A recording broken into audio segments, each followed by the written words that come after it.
y quiero invitarles a buscar en su Biblia el capítulo 14 de Éxodo, el libro de Éxodo. Hoy vamos a comenzar a desarrollar un tema que creo que es necesario para este tiempo, y una serie que la estoy llamando Fe Extrema.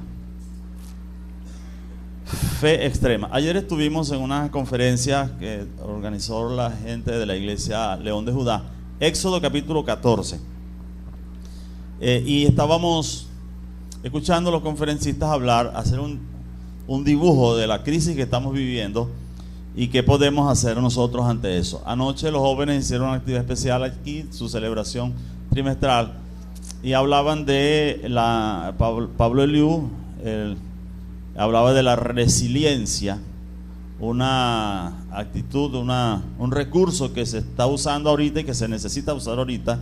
Y ayer precisamente uno de los ponentes invitados a la conferencia que estuvimos escuchando habló sobre eso de la resiliencia también.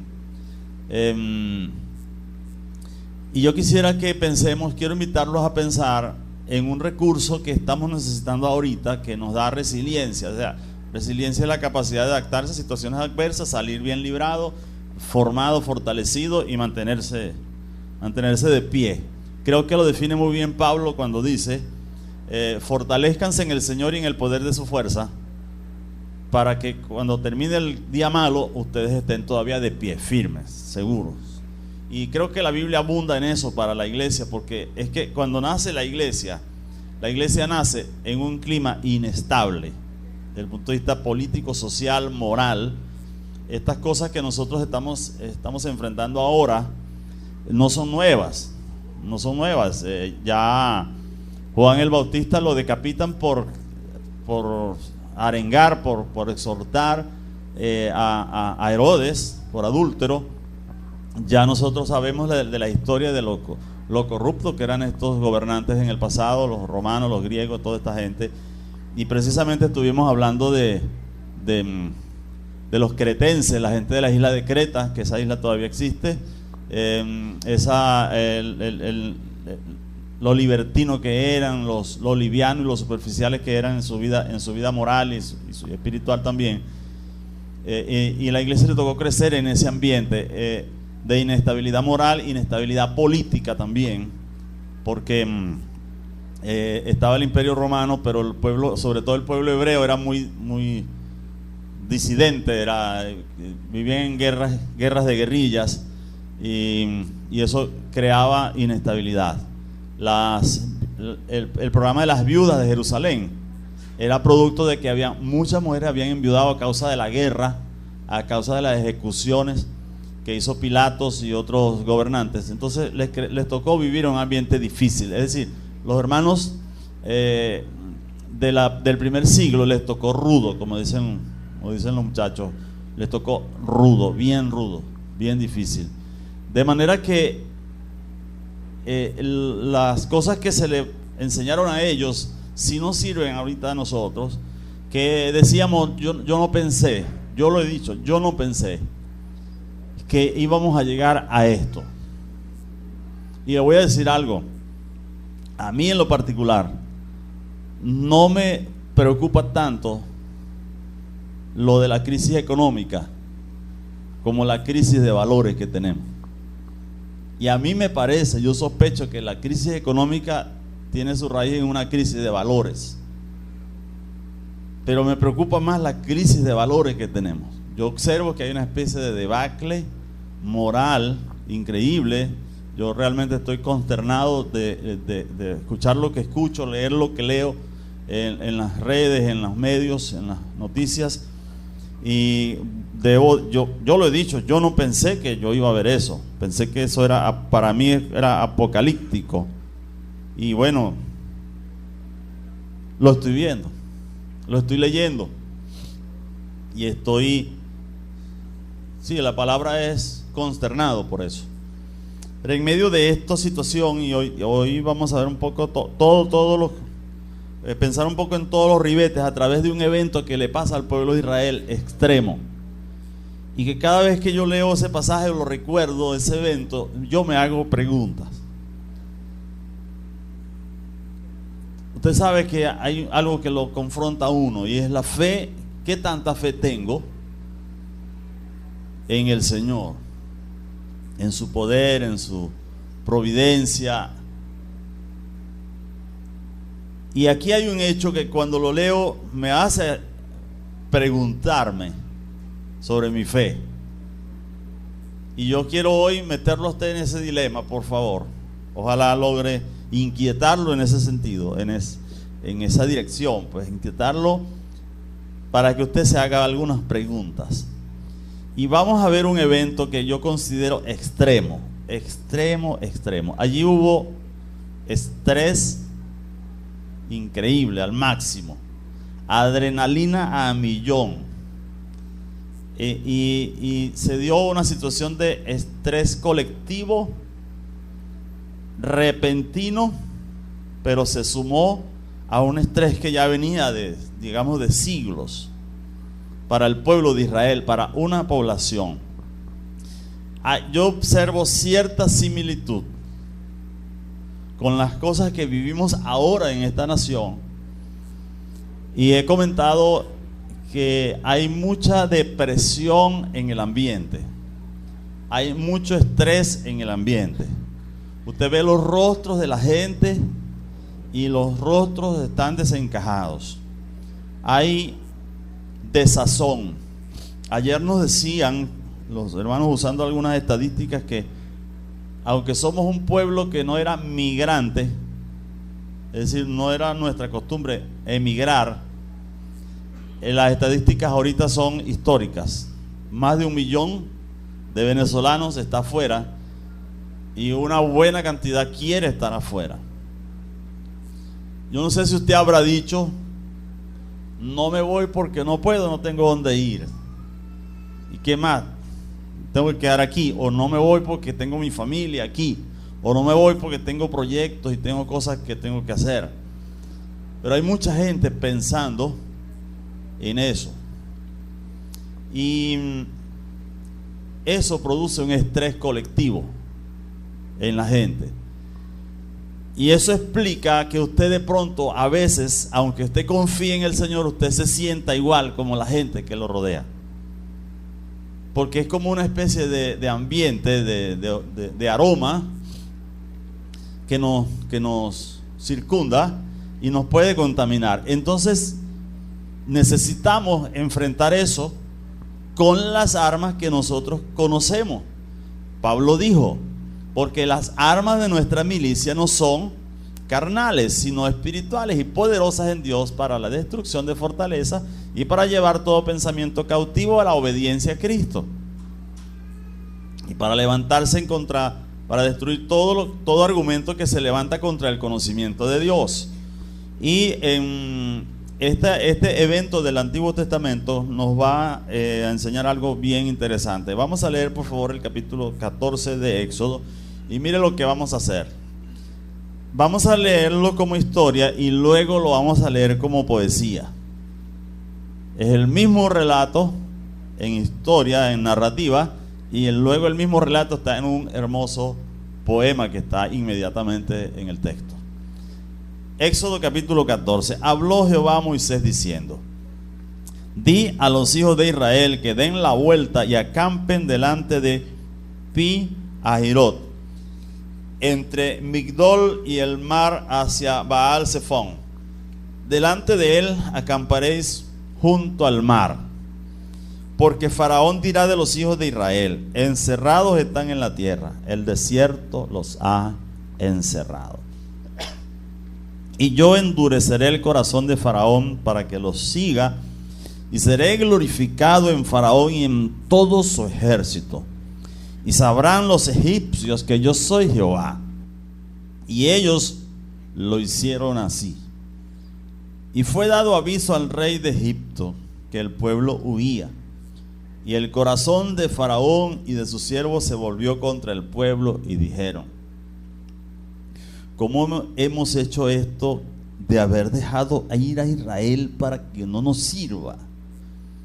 Y unció su carro y tomó consigo su pueblo, y tomó 600 carros escogidos y todos los carros de Egipto, y los capitanes sobre ellos.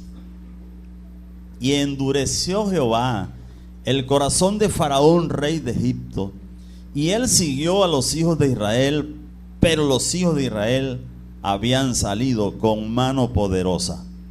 Siguiéndolos pues los egipcios con toda la caballería y carros de Faraón, su gente de a caballo y todo su ejército, los alcanzaron acampados junto al mar, al lado de Pi-Hairot, delante de Baal-Zephón. Y cuando Faraón se hubo acercado, los hijos de Israel alzaron sus ojos, y he aquí que los egipcios venían tras ellos. Por lo que los hijos de Israel temieron en gran manera y clamaron a Jehová. Y dijeron a Moisés: ¿no había sepulcros en Egipto que nos has sacado para que muramos en el desierto? ¿Por qué has hecho así con nosotros, que nos has sacado de Egipto? ¿No es esto lo que te hablamos en Egipto, diciendo: déjanos servir a los egipcios? Porque mejor nos fuera servir a los egipcios que morir nosotros en el desierto. Y Moisés dijo al pueblo: no temáis, estad firmes y ved la salvación que Jehová hará hoy con vosotros, porque los egipcios que hoy habéis visto, nunca más para siempre los veréis. Jehová peleará por vosotros y vosotros estaréis tranquilos. Entonces Jehová dijo a Moisés: ¿por qué clamas a mí? Di a los hijos de Israel que marchen, y alza tu vara y extiende tu mano sobre el mar, y divídelo, y entren los hijos de Israel por en medio del mar en seco. Y he aquí, yo endureceré el corazón de los egipcios para que los sigan, y yo me glorificaré en Faraón y en todo su ejército, y en sus carros y en su caballería. Y sabrán los egipcios que yo soy Jehová, cuando me glorifique en Faraón, en sus carros y en su gente de a caballo. Y el ángel de Dios que iba delante del campamento de Israel se apartó e iba en pos de ellos, y asimismo la columna de nube que iba delante de ellos se apartó y se puso a sus espaldas, e iba entre el campamento de los egipcios y el campamento de Israel, y era nube y tinieblas para aquellos, y alumbraba a Israel de noche. Y en toda aquella noche nunca se acercaron los unos a los otros. Y extendió Moisés su mano sobre el mar, e hizo Jehová que el mar se retirase por recio viento oriental toda aquella noche, y se volvió el mar en seco, y las aguas quedaron divididas. Entonces los hijos de Israel entraron por en medio del mar en seco, teniendo las aguas como muro a su derecha y a su izquierda. Y siguiéndolos los egipcios, entraron tras ellos hasta la mitad del mar, toda la caballería de Faraón, sus carros y su gente de a caballo. Aconteció a la vigilia de la mañana que Jehová miró el campamento de los egipcios desde la columna de fuego y nube, y trastornó el campamento de los egipcios, y quitó las ruedas de sus carros, y los trastornó gravemente. Entonces los egipcios dijeron: huyamos de delante de Israel, porque Jehová pelea por ellos contra los egipcios. Y Jehová dijo a Moisés: extiende tu mano sobre el mar, para que las aguas vuelvan sobre los egipcios, sobre sus carros y sobre su caballería. Entonces Moisés extendió su mano sobre el mar, y cuando amanecía, el mar se volvió en toda su fuerza, y los egipcios al oír se encontraban con el mar, y Jehová derribó a los egipcios en medio del mar, y volvieron las aguas y cubrieron los carros y la caballería, y todo el ejército de Faraón que había entrado tras ellos en el mar, no quedó de ellos ni uno.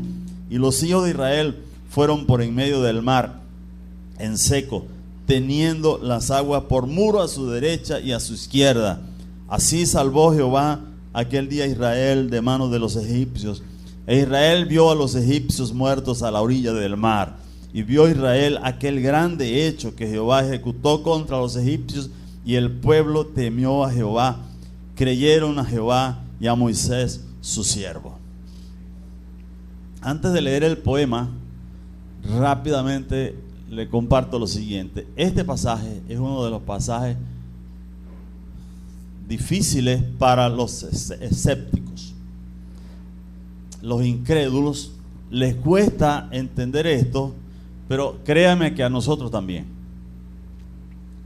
¿Es esto verdad? ¿Es tal como está descrito? Algunos han tratado de dar explicaciones sobre eso. Entonces alguien dijo que eso no es un milagro realmente. Lo que ocurre allí es que hay un sitio, un paso en el mar, donde el agua por efecto de una brisa natural llega a bajar el nivel suficiente como para que alguien pueda pasar por allí. Pero un arqueólogo, un científico cristiano, teólogo, le decía a alguien que usaba este argumento: oye, vamos a pensar que tu argumento sea plausible, es decir, puede ser verdad lo que tú estás diciendo, pero yo quiero que ahora tú me expliques cómo hizo Dios para ahogar a todo un ejército, a sus caballos, y enterrarlos allí. Explícame eso, pues. Es interesante que el que escribe esto nos dice que había muro de agua a la derecha y a la izquierda. Eso significa que en realidad el agua fue partida en dos. Pedirle a Dios que nos explique la física, todo lo que ciencias que nosotros desconocemos de cómo Él se mueve. Nosotros sabemos de química, de física, de matemática, de historia, pero escúcheme bien. El Dios de la historia, que conduce la historia, es el mismo Dios de la geografía y es el mismo Dios de las matemáticas.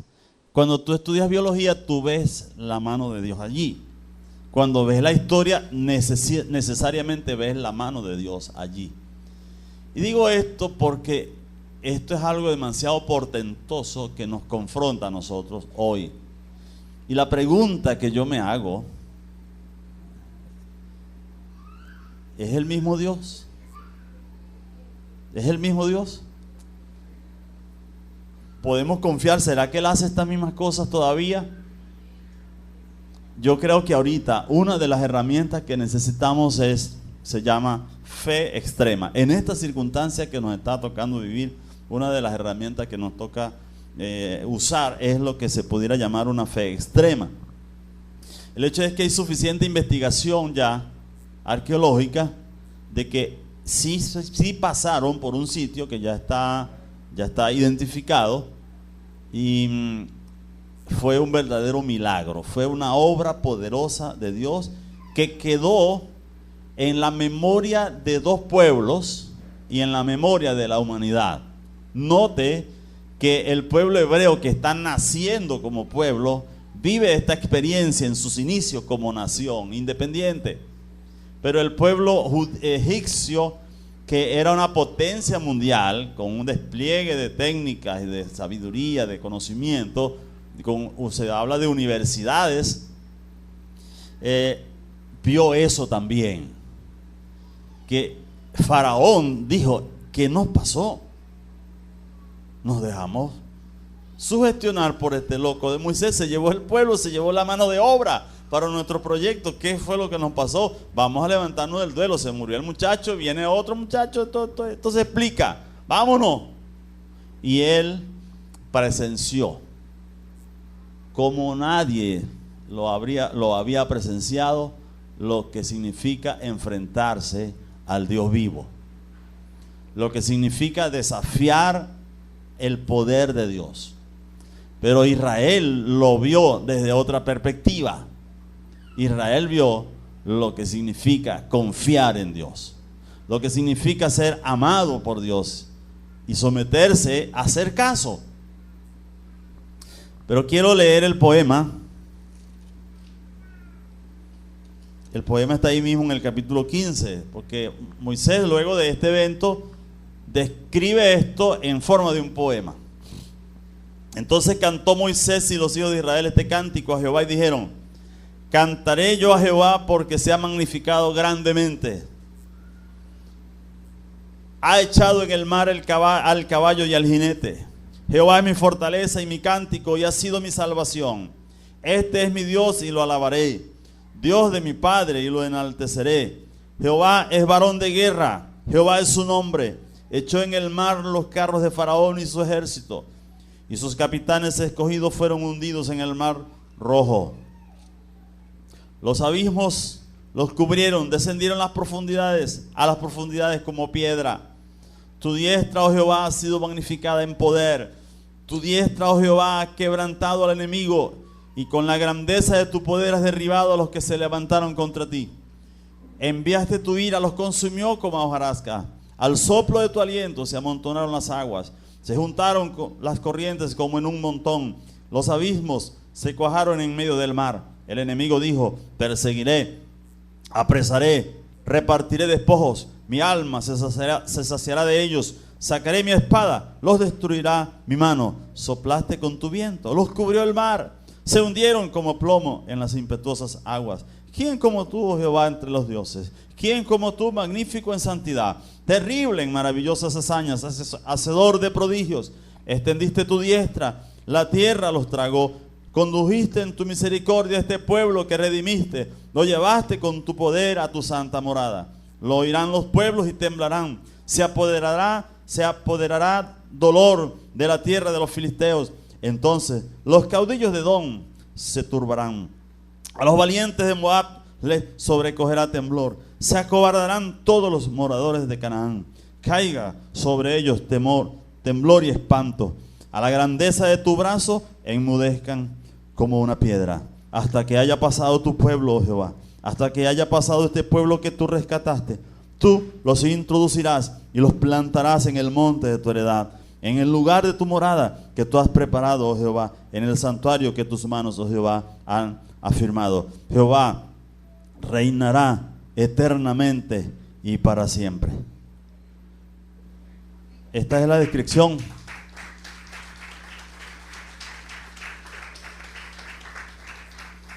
Ya no en forma de historia, sino en forma de poesía. Qué interesante. Creo que ya esto te dijo algo. Pero quiero que nos metamos una vez más en esa historia un momento solamente. Este pueblo tenía 430 años. Hay dos cifras que se mencionan allí. Pero lo cierto es que fueron más de 4 siglos subyugados, esclavizados. Ellos llegaron a crecer en tal cantidad que Faraón, que era un estadista, esa gente sabía mucho, consideraron eso un peligro, una amenaza, y decidieron: ¿qué hacemos? Vamos a asimilarlos, vamos a esclavizarlos, vamos a someterlos y van a ser mano de obra por mucho tiempo. Y eso es más que un récord Guinness. Yo no creo que haya habido un pueblo que haya nacido, creado en libertad, una familia libre, próspera, se convierte de pronto en una nación esclava dentro de otra nación. Yo no creo que haya otro evento histórico de esa magnitud. Por eso pudiéramos deberíamos, no sé si lo habrán hecho ya, pero deberíamos darle a Israel o a Faraón, no sé quién de los dos, el récord Guinness. A los faraones de esas dinastías, por mantener durante 400 años. Y no hubo una gesta libertaria, no hubo un movimiento de emancipación durante esos 400 y pico de años, 4 siglos. Eso produce una especie de asimilación ideológica, cultural, religiosa, de todo. Casi étnica. No se produce la asimilación étnica porque los egipcios tenían su propia identidad y los hebreos también tenían su propia identidad. No pudieron borrar todo eso, pero Dios ya lo había dicho. Se lo dijo a Abraham cuando le dijo: yo voy a hacer de ti una gran nación y tu descendencia va a estar esclava en la tierra por 400 años, pero yo los voy a sacar con mano poderosa. Dios ya lo había dicho. Por eso es el Dios de la historia, y es el Dios de la geografía, y es el Dios de las matemáticas. Él sabe lo que está haciendo y Él conduce la historia. Y por eso este evento para mí es muy poderoso y me confronta. me habla acerca de mi fe. Estoy yo confiando en Dios como Él espera que yo confíe de Él. Y es a lo que quiero invitarle a reflexionar. Pero cuando se da la liberación, se da después de 10 plagas. Dios literalmente puso de rodillas a 10 deidades egipcias. Puso de rodillas al faraón, lo doblegó y logró con mano extendida, como él mismo lo relata en la escritura, en la historia bíblica, logró sacar a su pueblo de allí de la esclavitud después de 400 años y más. Y miren cómo lo explica Moisés. Cuando ya van en camino, porque Faraón por fin los dejó ir, van en camino, ellos se cree que se fueron por unos valles profundos, una especie de cañón, que los hizo llegar hasta el mar Bermejo o el mar Rojo, así se le llamaba. Ahorita no se llama así, pero en ese tiempo se le llamaba el mar Rojo o el mar Bermejo. Y ellos llegan a una especie de playa, usted lo puede revisar en Google, ese espacio se ve todavía, una especie de playa que está frente al Mar Rojo. Salen de los cañones de las montañas, por el cañón de donde vienen, ¿verdad? Valles muy profundos, y llegan allí un pueblo de unas 2.600.000 personas aproximadamente. Estamos hablando de 600.000 adultos, varones adultos. Eso significa, las estadísticas, las matemáticas, quienes trabajan con eso dicen que la población puede haber sido 2,5 millones de personas, hasta 3 millones probablemente. Pero por ahí andaba, era un gentío. Era algo mucho más grande que Caribú Araure juntas. Yo creo que más grande que todo el estado portugués en población. Toda esa gente está frente al mar. Dios mismo le dice a Moisés: diles que se estén allí, que acampen allí. Y miren, los metió literalmente en una trampa. Y mira lo que le dice Dios a Moisés: diles que acampen allí, porque cuando Faraón vea, yo lo voy a endurecer a él. Y usted dirá: pero ¿y qué pasa aquí pues? Si Dios no los libra, ¿cómo entonces ahora va a mandar al perseguidor detrás de ellos? Y los coloca en una trampa. Geográficamente hablando, una trampa. No podían irse a los lados porque tenían las montañas, no podían irse al otro lado porque parece que había unos lagos amargos, una cosa así. Era terrible la situación que ellos tenían. Pero mira lo que le dice Dios mismo a Moisés: yo voy a endurecer a Faraón, yo lo voy a convencer que venga a buscar al pueblo otra vez. Y cuando él los vea, él va a decir: pan comido. Dios mismo los metió en una trampa, no pueden escapar, nos los llevamos otra vez de regreso.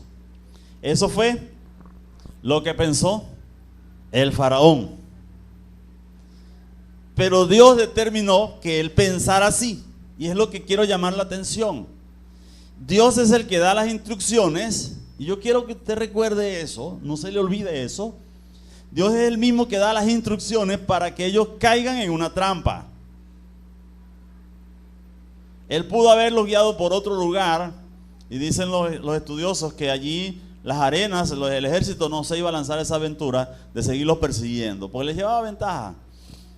Pero Dios los colocó en una situación de trampa, y no solo eso, sino que convence a Faraón, lo endurece, y Faraón dice: ¿qué hicimos? Y se va. 600 carros de los mejores. Cada carro podía montar 3 personas, 3 soldados, uno para manejar y 2 para pelear y todo ese asunto. Y todos los capitanes. Se llevó un ejército como para traerse a 2,5 millones de personas de regreso. Se fue con un gentío de lo mejor de su ejército, y él mismo fue. Y cuando él ve el asunto como estratega militar, dice: yo no entiendo a Dios, puede haber dicho Faraón.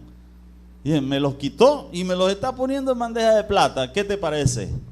Y Faraón empezó a saborear la victoria. Empezó a saborear el triunfo. Empezó a decir, bueno, ya nuestros proyectos van a seguir adelante porque esta mano de obra barata, estos esclavos vuelven otra vez con nosotros como sea.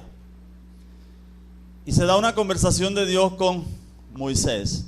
Porque cuando el pueblo ve que viene ese gentío, ese ejército, allí comienza la adrenalina, comienza el miedo. Y yo quiero que usted se meta conmigo en eso. ¿Qué tal si usted hubiese estado allí? El ejército de Egipto era un ejército de una nación para ese tiempo bastante desarrollada, con manejo del hierro, manejo de ciertas tecnologías, que inclusive algunos incrédulos dicen que esa es una prueba de los extraterrestres y todo ese cuento. No, ninguna prueba de extraterrestres ni nada. Simplemente que Dios le ha dado conocimiento a los seres humanos desde tiempos antiguos y le ha dado acceso a muchas cosas. Ya los filisteos tenían conocimiento del hierro y en ese tiempo había conocimiento sobre eso. Pero lo cierto es que el pueblo hebreo, cuando ve venir al ejército para buscarlos de nuevo, se amedrentó, se asustó mucho y cayó en un ataque de pánico colectivo. Y confrontan a Moisés y le dicen: Moisés, pero nosotros te dijimos que esto nos podía pasar. Tú nos has metido en una tumba aquí. ¿Acaso no habían tumbas allá en Egipto que nos podían enterrar a todos? Preferimos la esclavitud. Preferimos volver allá. Nos hubiésemos quedado, nos hubieses ahorrado toda esta angustia. Mire, usted lee eso allí y usted pasa por encima de eso y usted no siente nada. Pero métase en la historia, póngase en los zapatos de una familia israelita, del liderazgo que acompañó a Moisés, de los que le dijeron a la gente, los voceros que sirvieron para convencer a los líderes de familia, de clanes, de que sí valía la pena el esfuerzo de confiar en Dios, de que Dios había mostrado su poder a través de las plagas que le había enviado a Egipto y que valía la pena convertirse en una nación libre, que Dios tenía proyectos con ellos. Mira esa gente ahora desesperanzados. Las condiciones daban para pensar así, ¿sí o no? Tenemos al mar al frente, no es la quebrada de Araure, hermano. No, es el Mar Rojo, que no es el océano Atlántico, pero es un mar. Tenemos las montañas, tenemos los lagos amargos. ¿Para dónde agarramos? Y ahí viene esa gente, quién sabe qué quieren hacer con nosotros. ¿La tenían? ¿Cómo la tenían? Chiquitica, difícil, ruda. Les tocó rudo. Entonces,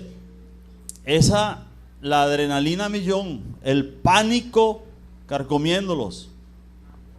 Y Moisés se atreve a decirle estas palabras. Les dice: miren, tranquilo, les dice Moisés. Yo no sé si a Moisés le temblaba la voz o cómo se sentía, pero debe haber estado tenso. Sin embargo, Moisés le dice: tranquilos, el Señor va a pelear por nosotros. Es más, si quieren, tómenle foto a esa gente. No tenían cómo hacerlo, pero véanlos por última vez, porque no los van a ver nunca jamás. Óigame bien, Moisés no creo que te entendía todo lo que estaba diciendo. Moisés probablemente estaba diciendo eso y ahí adentro de él estaba diciendo: ¿y si no pasa nada? ¿Y si de verdad esa gente viene? Pero parece que ya Moisés estaba un poquito adelante en su confianza en Dios. Y les habla con fuerza y les dice eso. Pero le pasa algo a Moisés que usted quisiera que le pasara y yo quisiera que me pasara de vez en cuando. Se lleva un regaño de Dios. Pero escúcheme, yo quisiera de cuando en cuando ese regaño de Dios. Mire lo que le dice Dios. Porque él está dándole el discurso al pueblo, a la arenga para animarlo. Pero ¿qué va a hacer Moisés? Moisés no sabe qué hacer. No sabemos si este discurso de Moisés es producto de su nerviosismo, si es confianza. Yo sospecho que Moisés en ese momento es iluminado por el Espíritu Santo. Pero Moisés no sabe lo que está diciendo. Él está diciendo que confíen en Dios, pero ¿qué va a hacer? Él no sabe el próximo paso, y de repente Dios lo sorprende y le dice: pero bueno, Moisés, ¿qué es la oradera? ¿Para qué vas a estar orando? Deja la oradera, haz una cosa, agarra la vara, extiéndela hacia el mar y yo voy a abrir el mar, y el mar se va a abrir. Hermano, yo quisiera un regaño así. ¿Usted se acuerda de Pedro cuando caminó sobre las aguas y se hundió? Se llevó un regaño, ¿no? ¿A usted le gustaría llevarse un regaño así? A mí me encantaría. A mí me encantaría. ¿Quién de ustedes ha caminado sobre las aguas alguna vez? En medio del mar, en la noche. Eso es mucha agua para usted solito. ¿Verdad que sí? Pedro se atreve a caminar sobre el agua por una indicación de Jesús. Pero luego él dice: ¿y qué hace el hijo de Jonás? Como dijo usted una vez. O como yo le he dicho: ¿y qué hace el hijo de María Hermógenes o el hijo de Feliz Pilar? Caminando sobre el agua. ¿Quién ha visto? ¿Quién ha visto al hijo de la 20 Deo caminando sobre el agua? Y se hunde, pero Jesús, él clama a Jesús, y Jesús lo rescata y lo regaña y le dice: hombre de poca fe, ¿por qué dudaste? ¿Y qué le diría a usted? ¿Por qué dudaste? No, claro. Pero ahí estaba él y lo salvó. Oiga, Moisés se lleva un regaño y Dios le dice a Moisés: Moisés, extiende tu mano y eso se va a abrir. Y efectivamente se abrió. Y aquí comienza el suspenso. Aquí comienza el suspenso. El pueblo empezó a bajar, a ir pasando y pasando y pasando, y el ejército atrás. Y mire lo que hizo el Señor. Dice que el ángel de Jehová iba delante de ellos guiándolos, y de pronto se cambió y se puso detrás de ellos, entre ellos y el ejército. Y entonces los alumbraba de aquí para allá. Qué cosa más bonita. Qué grande es el Señor. Les puso tremendo reflector que los alumbraba desde atrás y les guiaba todo el camino. Eso es un reflector que usted no lo ha visto nunca. Es la mano de Dios. Y eso fue una especie de lámpara de luz alta que les alumbraba el camino, y ellos van caminando toda la noche, observando, escuchando la brisa, viendo agua a los lados, y van pasando por el mar en seco, dice la Biblia, en seco. Solo Dios puede hacer esas cosas. No hay tecnología humana, no hay conocimiento. Escúchame, no ha nacido todavía el físico que nos explique qué fue lo que pasó allí.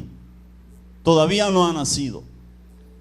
¿Qué fue lo que Dios hizo? ¿Qué energía utilizó? ¿Qué elementos? ¿Cómo hizo para mantener el agua a la derecha y a la izquierda y que no se mojara el pueblo y pasaran tranquilos en seco? Pero eso no es lo único, sino que está un fenómeno inédito en la historia humana que no se ha repetido más nunca en la vida, en la historia, y que un día yo espero ver el video que tiene el Señor allá de esa historia. Tenemos la película Los 10 Mandamientos y algunas escenas que a mí no me terminan de convencer, pero yo un día voy a ver el video completo, no en 3D,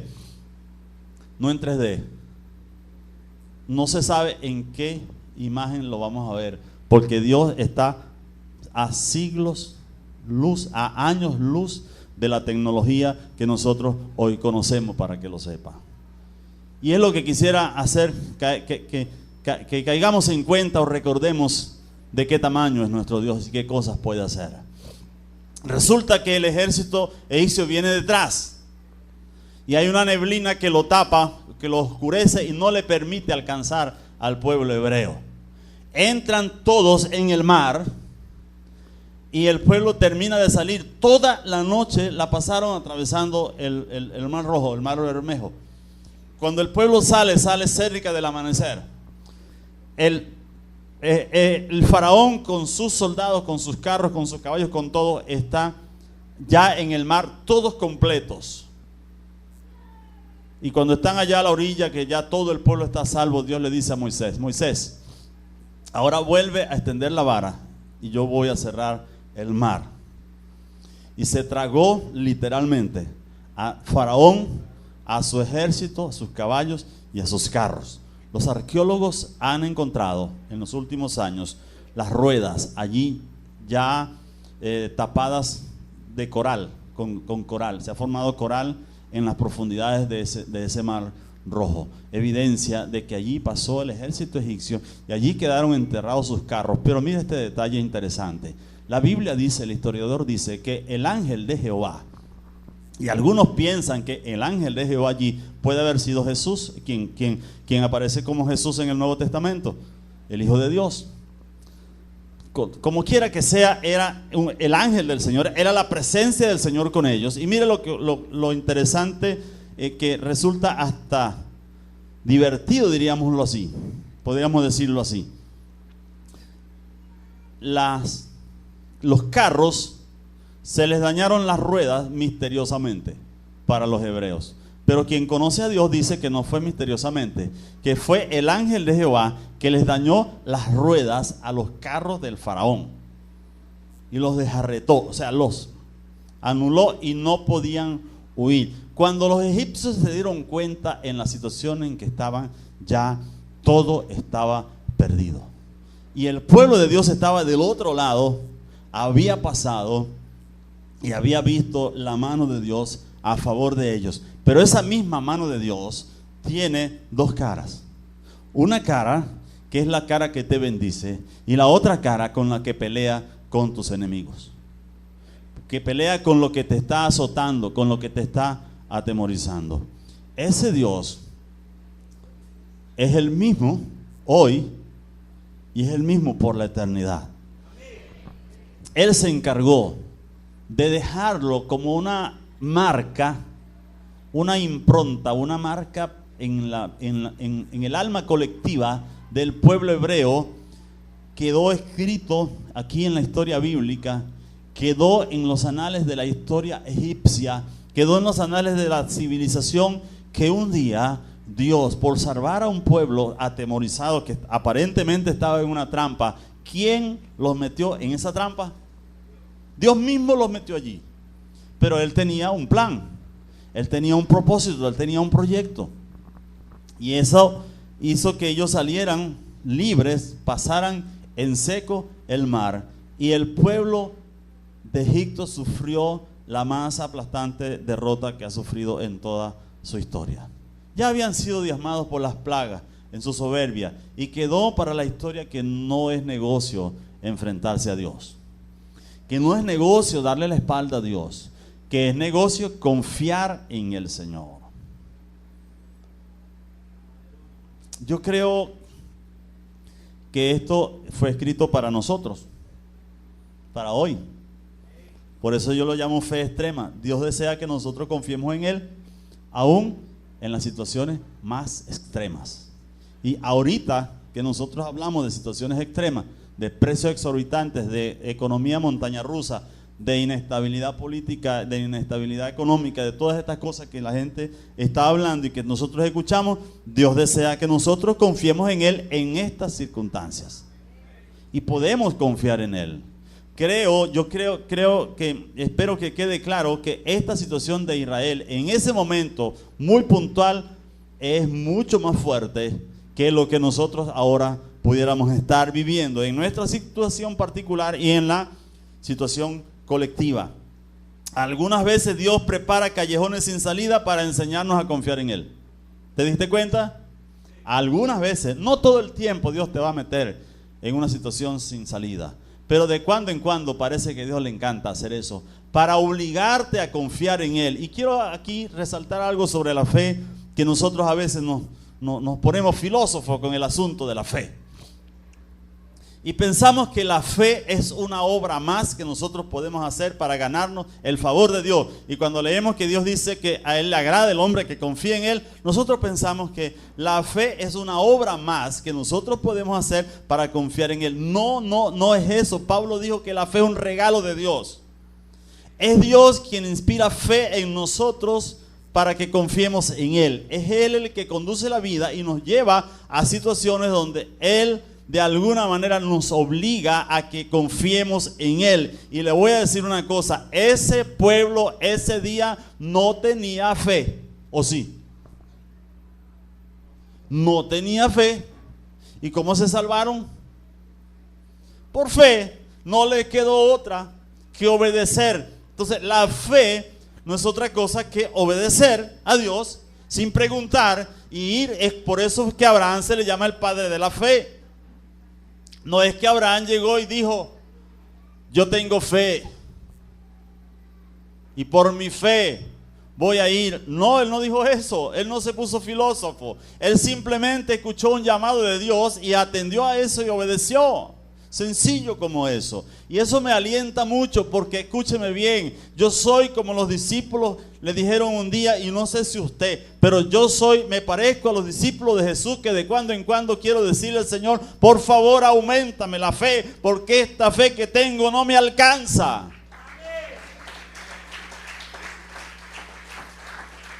Y me parece recibir la misma respuesta de los discípulos que recibieron los discípulos. Es que no es el tamaño de tu fe, soy yo. No es fe en tu fe. Es fe en mí. Yo soy una persona real. Yo conduzco la historia. Yo hablo. Y él le habló a ese pueblo a través de Moisés y le dijo, marchen y pónganse ya a la orilla de la playa. Y yo voy a endurecer a Faraón. Y él va a creer que yo se los puse a ustedes en bandeja de plata y yo me voy a glorificar en Faraón. Y ustedes van a ver mi gloria, pero él la va a ver también. Lo que para nosotros es una situación extrema, tranquilamente puede ser una trampa para nuestros perseguidores. ¿Sí o no? ¿Para quién terminó siendo la trampa? ¿Quién llevó a Faraón hasta la destrucción? Dios mismo, porque Faraón se atrevió a desafiar a Dios. Faraón creía que el Dios del que hablaba Moisés era como los dioses de él. Era como el dios Ra, el dios del sol. Era como Osiris, era como esos dioses. No. Qué bueno que Pablo nos dice que un ídolo nada es en el mundo, que hay un solo Dios. Ese Dios que habló, que abrió el mar rojo, que ha hablado en la historia, que como lo he dicho hace unos minutos, es el Dios de la historia, el Dios de la geografía, el Dios de la biología, el Dios de todas las cosas, el Dios de toda la ciencia. Es a través de esa ciencia que Él de alguna manera nos muestra sus caminos. Ese es el Dios en que nosotros confiamos.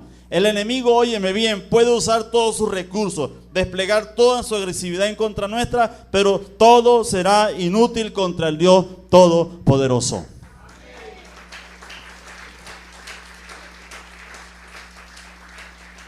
Lo que para nosotros puede significar un final triste e inminente, puede ser una increíble oportunidad para ver cómo Dios destruye a nuestros enemigos.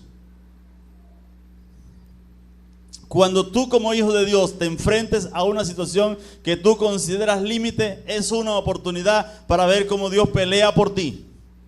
Y es necesario que eso lo entendamos, y para eso está esta historia. Esa historia se escribió para este que está aquí, que es temeroso, que desde niño fui presa del temor, de la angustia, de la desesperanza, pero he ido aprendiendo en el camino que este es el Dios en quien yo puedo confiar. Y hoy te puedo decir, porque allí está la historia, cuando veo esto digo, Señor, ese eres tú, así eres tú, y desafía mi fe. Mi fe es muy pequeña, pero mi Dios es muy grande y me ama y me cuida. Nuestras reacciones nerviosas no impiden a Dios continuar sus planes con nosotros. Te voy a decir algo, aunque a Dios le agrada tu fe, Él ni siquiera depende de tu fe. Él es un Dios soberano y Él tiene planes contigo. Y Él va a llevarte, y Él va a conducirte. Él abre el mar si quiere hacerlo. Lee a los poetas en el Antiguo Testamento y vas a encontrar a estos hombres diciendo que Dios, el mar es como un vaso de agua para Él. Lo mueve como Él quiere. ¿Ve? Juega en el mar. Ese es el Dios que nosotros confiamos. Entonces escúchame, ni siquiera depende de tu fe. tú puedes asustarte, óyeme bien, pero así estés asustado, Dios te sigue protegiendo, te sigue guardando.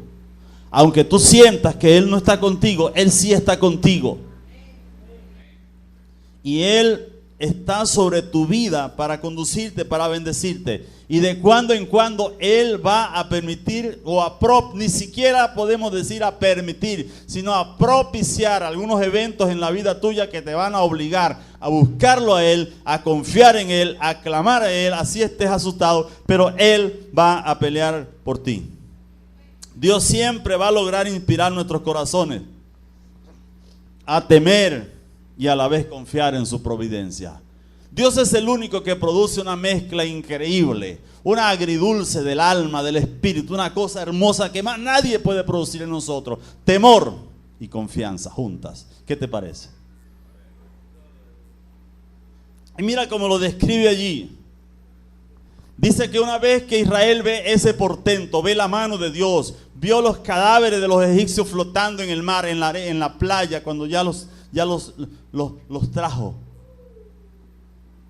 Israel temió a Dios y confió en Él y en su siervo Moisés, dice adicionalmente. Porque Moisés fue el vocero, Moisés fue el que estaba allí en medio, el que su cabeza tenía un precio si se quiere, si las cosas no salían bien, era el primero que iban a linchar. Pero eso lo animó, al pueblo lo animó a confiar en Él como líder. Y si tú quieres ser líder, tú como padre, tú tienes que ser el primero que confías en el Señor. En medio de las circunstancias difíciles, pedir la dirección de Dios y actuar. Actuar en consecuencia. Y actuar en consecuencia, eso se llama fe. La fe no es un asunto filosófico. La fe son hechos concretos de obediencia en un Dios en quien creemos, que es real, que es verdadero, que es presente. El suspenso parece formar parte de la experiencia de aquellos que son llamados a confiar en Dios.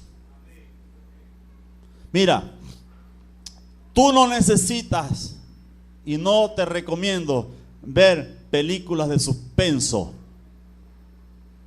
porque ¿sabes quién es el que utiliza esas películas de suspenso para mostrar que Él es bravo, que Él es feo, que Él es peligroso? El Club del Miedo. Noche terrorífica, martes 13. El Conjuro. Los nombres hielan la sangre. No te recomiendo ver esas películas. Tú no necesitas eso. Si tú eres un hijo de Dios, en tu vida hay suficiente suspenso.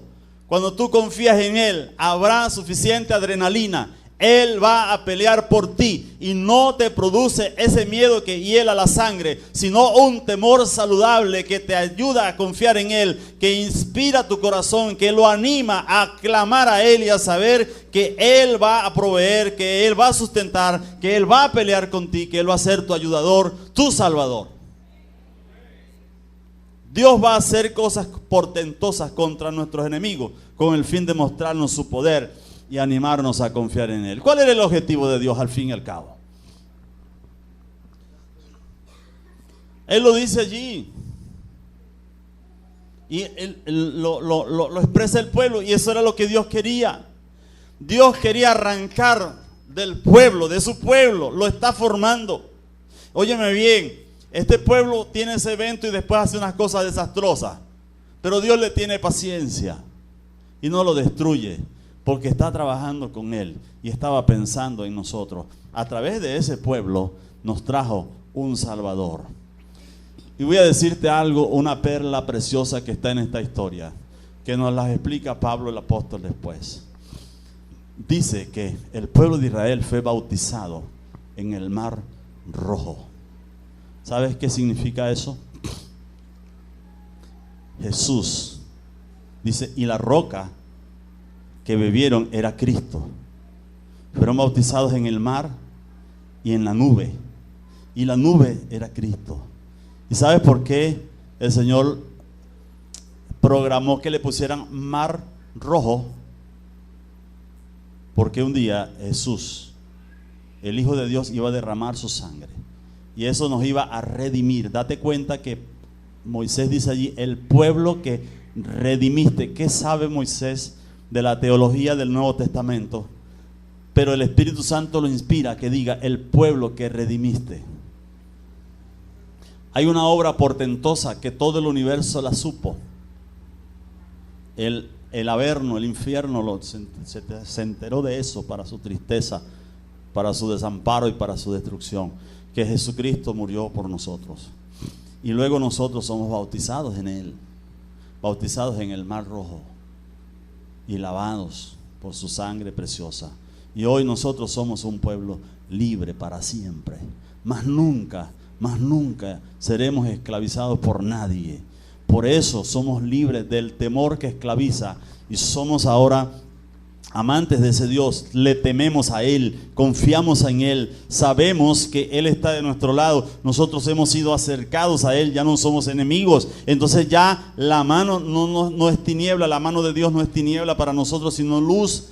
El Señor nos ha mostrado su amor y su misericordia y nosotros hoy podemos confiar. Pero óyeme bien, Dios está pendiente de todas las circunstancias porque Él es el Dios de la economía, el Dios de la historia, el Dios de la geografía. Él hace lo que quiere, con lo que quiere, como Él quiere, para quien Él quiere, porque Él es el Señor. Y yo puedo confiar en Él completamente, absolutamente puedo confiar en Él.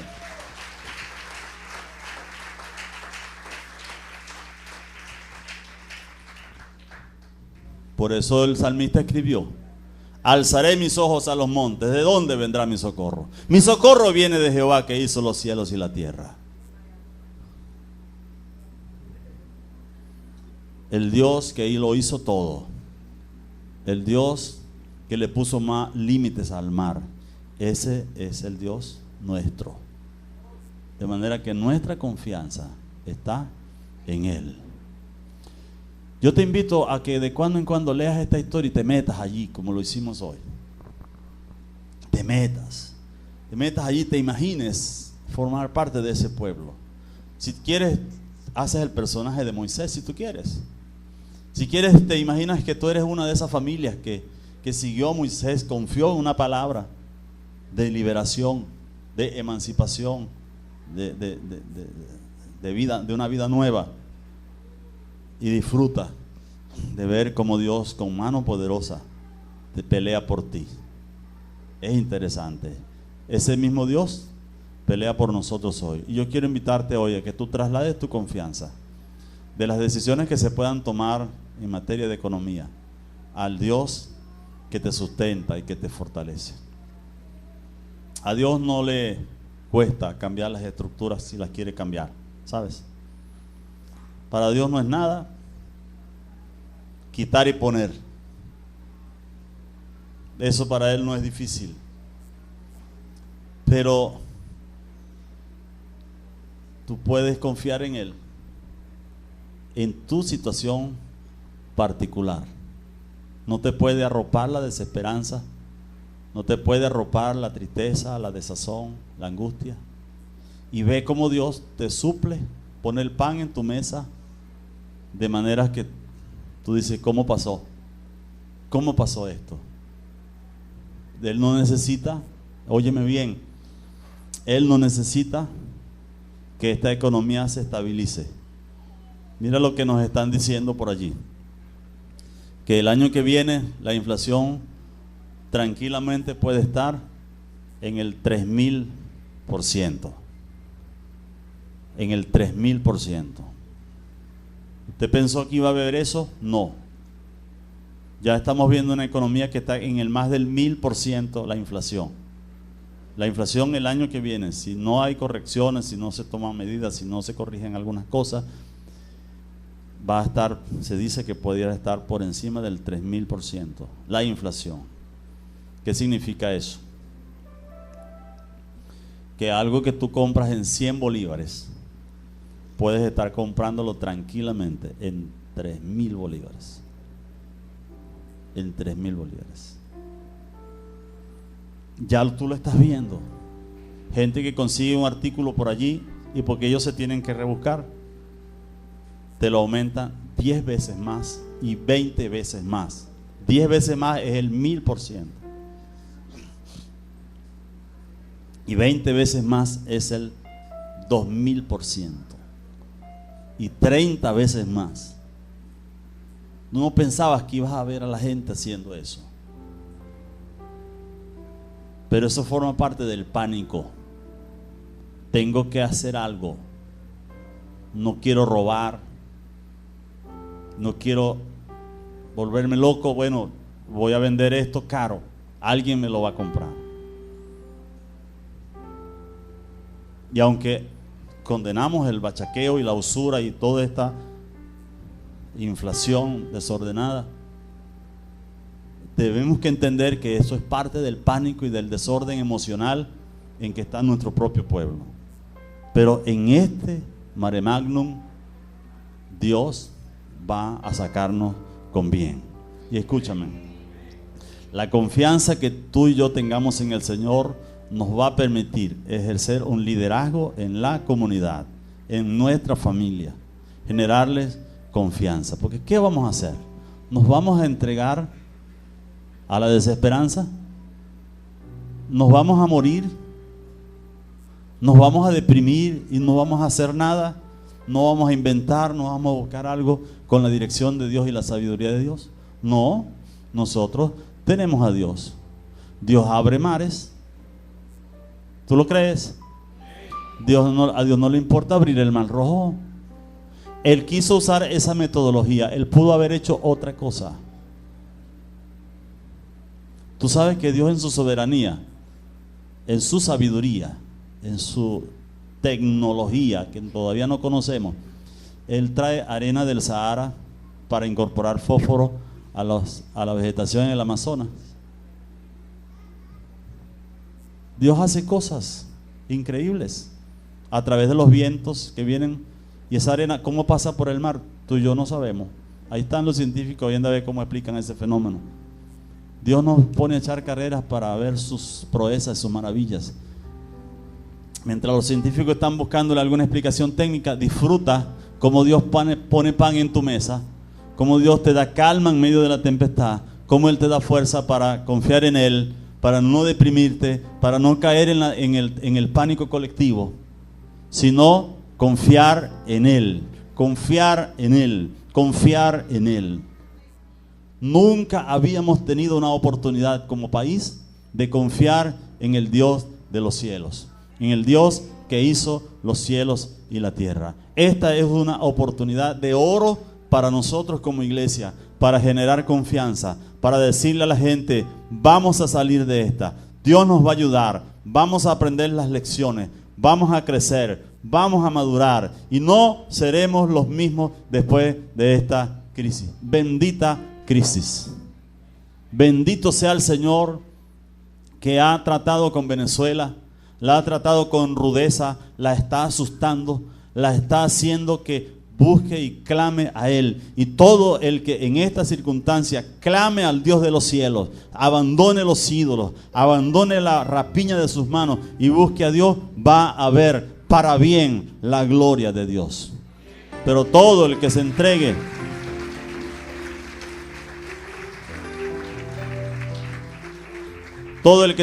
a la desesperanza, al pillaje, a exacerbar sus bajas pasiones, va a ser destruido, va a aprender muy rudamente. Pero tenemos la oportunidad de confiar en el Señor. De verdad, no ha habido en los últimos años de nuestra vida republicana una oportunidad tan especial como esta, para ver cómo Dios pelea por nosotros. Vamos a estar de pie, por favor, y vamos a alabar a Dios.